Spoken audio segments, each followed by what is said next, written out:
this is it.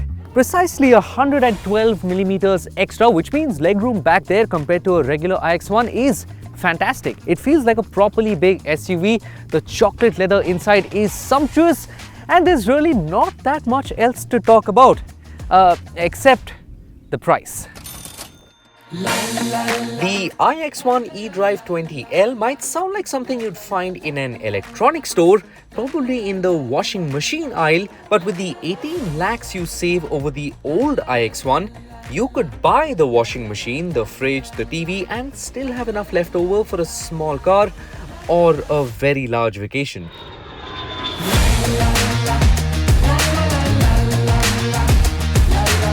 This should not be possible. BMW took a regular iX1, stretched the wheelbase to nearly X3 size, and still managed to shave the price by a whole top-end on-road Kia Sonet. Impossible. I mean, it's either impossible or this is the bargain BMW of the century.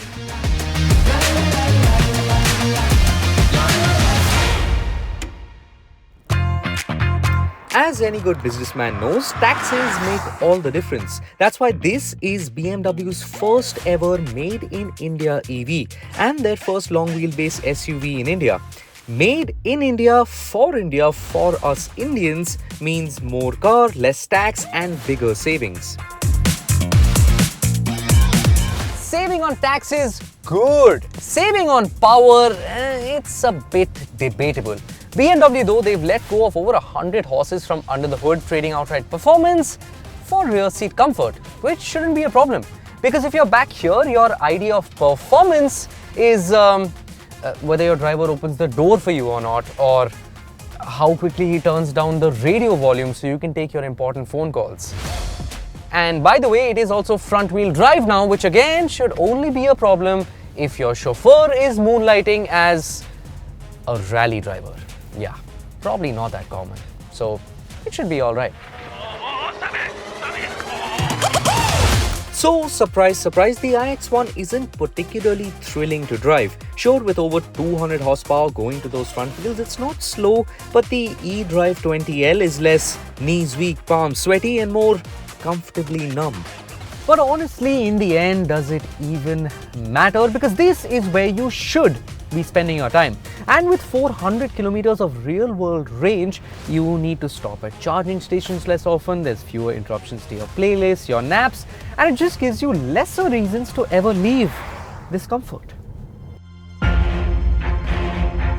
And the iX1 makes you hate stepping out. I would have liked a bit more under-thigh support and definitely rear sunblinds, but at least the noise insulation keeps most of the city's orchestra outside.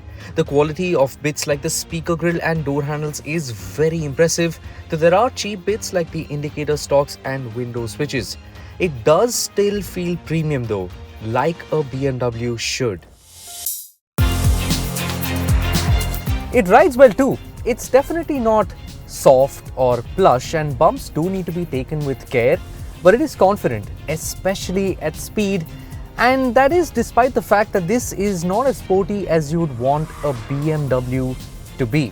But still, it is every bit as sophisticated as a luxury SUV should be. And if you take one look at the brochure, you will realize that it has all the tech that you'd expect to find in a luxury SUV. It gets the same beautiful widescreen curved display with the same confusing menus, which you annoyingly need to go through to change simple things like the regen settings and air conditioning functions. I suggest setting both of those to your desired level before you leave, because otherwise you could, at least initially, spend an entire journey figuring it out. Of course, it still gets the Level 2 ADAS suite, which means it should be able to get you out of the pickle it put you in the first place. But jokes aside, BMW hasn't just done great things for the buyer today, but also for the market tomorrow. At 49 lakh rupees, the iX1 long wheelbase is a whole 17 lakhs more affordable than the Mercedes-Benz EQA. It also undercuts the also locally manufactured Volvo EX40, and it just makes the Mini Countryman electric look expensive for what is basically a regular iX1 underneath. It doesn't score a 10 everywhere, if I'm honest. Both the Mercedes and the Volvo offer more range, bigger batteries and a whole lot more performance. But if your life happens in the city and the rear is your row of choice, and also if you're just not that interested in spirited driving, well then the iX1 long wheelbase is just too good of a deal to pass.